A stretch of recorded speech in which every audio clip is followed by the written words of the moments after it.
Mindfulness es una técnica de atención plena o consciencia plena en el momento presente.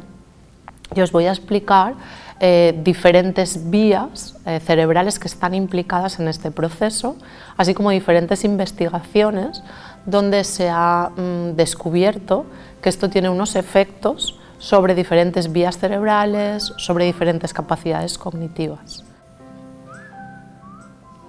Las vías cerebrales implicadas inicialmente en el mindfulness, o implicadas o que descubrimos que se producen cambios cuando practicamos mindfulness, sería la vía por defecto versus la vía experiencial.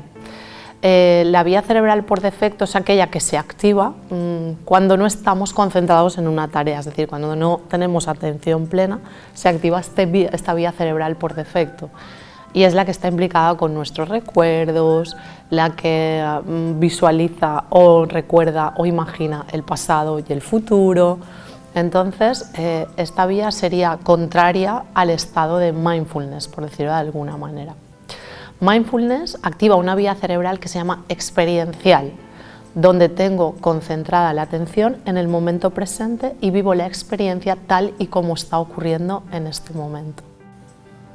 Cuando estamos con la vía cerebral por defecto activa, el sistema nervioso o el subsistema del sistema nervioso que está activo es el de peligro, logro, competencia.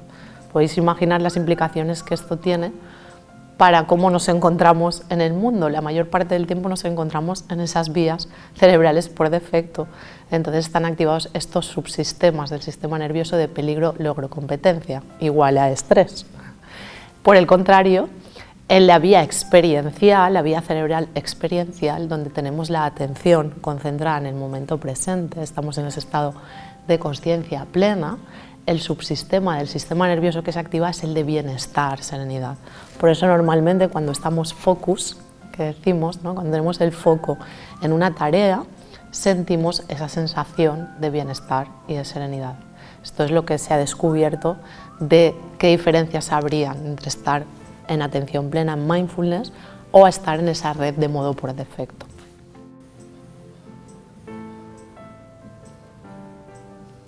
Ahora os voy a comentar algunas investigaciones que han demostrado la efectividad de mindfulness sobre el cerebro y además tienen implicaciones muy importantes en lo que sería la esclerosis múltiple.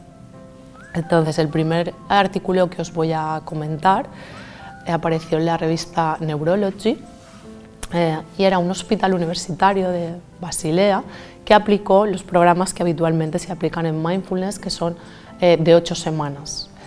Lo que vieron en 150 pacientes es que esta práctica basada en, le llaman práctica reflexiva, en el sentido donde estoy consciente de y atento de, vieron que la gente que recibía este programa de 8 semanas contra la gente que solo tenía una atención médica, ¿vale?, la que tuvieran o necesitaran en ese momento para sus patologías, tenían más niveles de fatiga y de depresión los que recibían una atención médica normal.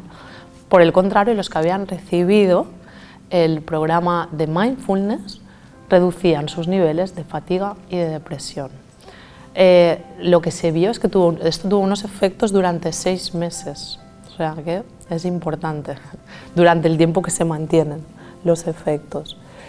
¿Qué podríamos decir de esto? Pues que mejora la calidad de vida en las personas que practican mindfulness por lo menos durante estas 8 semanas y que los efectos se alargan durante como mínimo 6 meses, que es el tiempo que se hizo seguimiento, pero sabemos en realidad que es mucho más, ¿no? Y además la persona cambia un poco su perspectiva de vida y entonces esto tiene unos efectos muy potentes sobre la calidad de vida, sobre la mejora de la calidad de vida.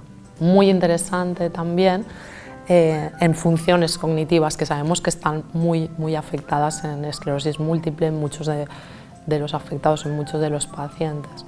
Entonces, el control ejecutivo mejora muchísimo con la práctica de mindfulness.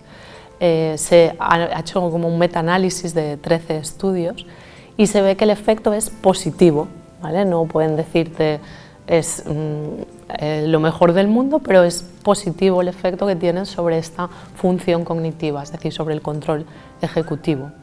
Lo que derivaría en que estas prácticas pueden ser una estrategia eficaz para mejorar el control ejecutivo. La manera en que se investigó más o menos fue como os he dicho antes, como unas 8 semanas, y eran unos minutos al día, lo habitual 10 minutos al día. El sentarse a practicar mindfulness o meditar con este tipo de meditación contribuye a ese buen funcionamiento de esta función cognitiva en la vida cotidiana y que es súper relevante esta función para el día a día. Otra de las investigaciones que también me pareció relevante, sobre todo pensando en la esclerosis múltiple, es que teniendo en cuenta que el mindfulness es una forma de meditación basada en la atención plena y la consciencia, el focalizar en el dolor provoca un efecto analgésico. Muy curioso, pero es así. ¿Vale? Entonces, lo que se vio es que cogían a algunos meditadores y les aplicaban meditación, y a otros les daban un analgésico placebo. ¿Qué vieron aquí? Pues que la corteza cingulada posterior del cerebro tenía una mayor desactivación en las personas que practicaban mindfulness. Las personas que practican mindfulness están menos implicados en la experiencia de dolor. Entonces, como sabemos que en esclerosis múltiple es uno de los problemas, ¿no? Es uno de los síntomas, es a veces sentir dolor, pues el efecto es potentísimo también para esa gestión o incluso reducción del dolor.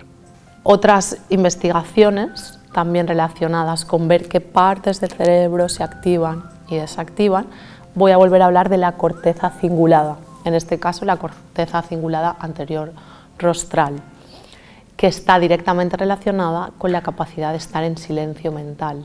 ¿Qué pasaba? Que el grupo meditador tenía más sustancia gris en esta parte del cerebro que el grupo no meditador.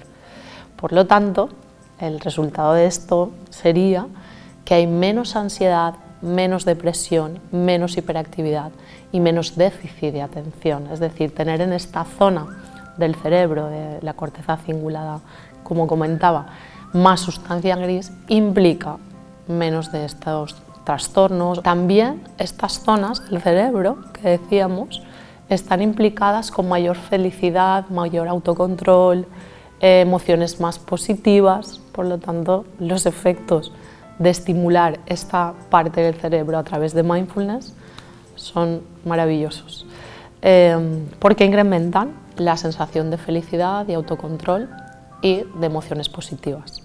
Se realizó a nivel de cómo practicar mindfulness afectaba a diferentes zonas cerebrales, descubrió que hay conexiones más fuertes en las distintas regiones del cerebro, lo que tiene como efecto menos atrofia relacionada con la edad.